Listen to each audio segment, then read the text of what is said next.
செழிக்கட்டும் பரவட்டும். முத்தான தமிழ் தாய்க்கு முதல் வணக்கங்கள். மரம் வளர்ப்போம், மழை பெறுவோம். இந்த வாசகத்தை அடிக்கடி பார்த்திருக்கிறோம். நம் இளைய தலைமுறைக்கு மரம் வளர்ப்பின் அவசியத்தையும் மழையின் தேவையையும் புரிய வைப்பதற்காக கோடைக்கால விழிப்புணர்வு முகாம் நடத்தும் புதுமடம் இலக்கிய மேடை குழு நண்பர்கள் அனைவருக்கும் மனமார்ந்த பாராட்டுகள்.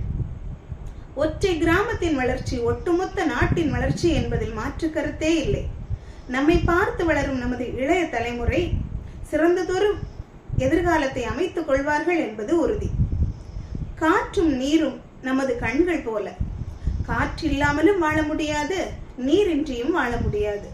அதனால்தான் நீரின்றி அமையாத உலகு என்று சொல்லி வைத்தார்கள். ஆனால் நீரின் தற்போதைய நிலை என்ன?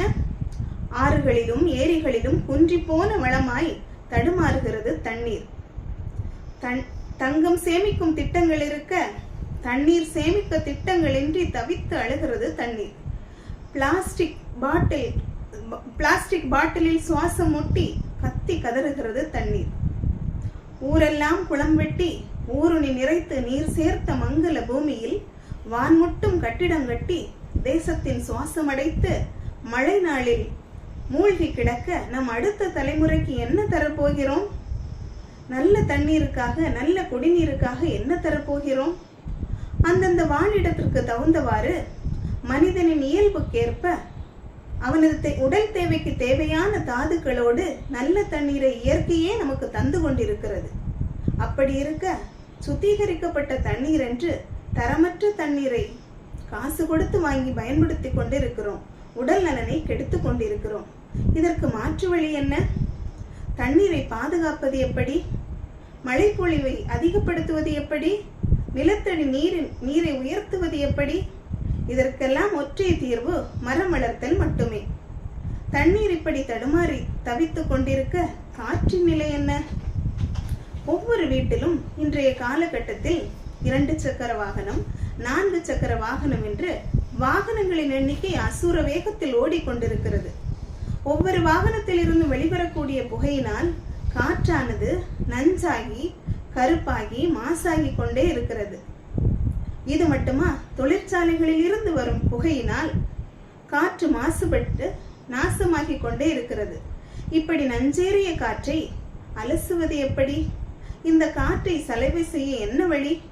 மரம் வளர்த்தல் அதற்கும் ஒரு நல்ல தீர்வு. பிளாஸ்டிக் பையில் அடைத்து விற்கப்படும் தண்ணீரை போல காற்றையும் அடைத்து விற்கக்கூடிய ஒரு நிலை வந்தால் நமது தலைமுறையில் பாதி எண்ணிக்கை காணாமலே போய்விடும். இதற்கெல்லாம் தீர்வென்ன? மரம் வளர்த்தல் ஒன்றே ஒரு சிறந்த தீர்வாகும். மரம் நமக்கு அத்தனை விதமான பயன்களையும் கொடுக்கிறது. அதன் அடி முதல் நுனி வரை எல்லாம் நமக்கு பயன்பட்டு கொண்டே இருக்கிறது.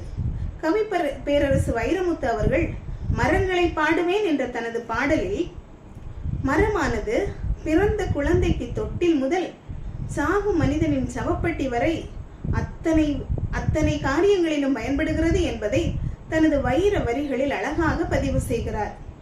மரமானது மண்ணரிப்பை தடுக்கிறது. மரமானது நிலத்தடி நீர்மட்டத்தை உயர்த்துகிறது.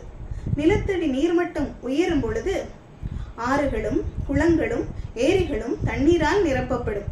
நமது வளமான வாழ்க்கைக்கு இதுவே உத்தரவாதம். நிலத்தடி நீர் எங்கெல்லாம் வேரானது பயணப்படுகிறதோ அங்கெல்லாம் நிலத்தடி நீரின் தன்மை நிலைநிறுத்தப்படும். ஒரு மரத்தின் உயரத்திற்கு தகுந்தாற் போல அதற்கு 3 மடங்கு இல்லை 4 மடங்கு உயரம் கீழ்நோக்கி வேரானது வளரும். வேரினால் உறிஞ்சப்பட்ட நீரானது தாவரத்தின் இலைகள் வழியாக இலைத்துளையின் மூலம் நீராவி போக்கின் மூலமாக நீராவியாகி மேகமாகி மேகம் குளிர்ந்து மழையாக பொழிகிறது. இந்த அறிவியல் உண்மை நமக்கெல்லாம் தெரிந்ததே. எவ்வளவு அதிகமாக மரங்களை நடுகிறோமோ அவ்வளவு அதிகமாக மழை பொழியும் என்பது உறுதி. மழை பொழியும் பொழுது நமது புவி வெப்பநிலையை ஓரளவுக்கு கட்டுப்பாட்டில் வைத்துக் கொள்ளலாம். புவி வெப்பம் ஒவ்வொரு வருடமும் உயர்ந்து கொண்டே வருகிறது என்பது இன்றைய காலகட்டத்தில் நாம் அனுபவிக்கும் இந்த கோடை வெப்பமே சாட்சி.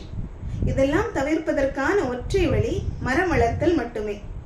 வீட்டுக்கு ஒரு மரம் வளர்ப்போம், அது நாட்டுக்கு நாம் செய்யும் நற்சேவை. ஆளுக்கு ஒரு மரம் வளர்ப்போம், அது அகிலத்தை காக்கக்கூடிய வரம். அடுத்த தலைமுறைக்கு நாம் என்ன தரப்போகிறோம்?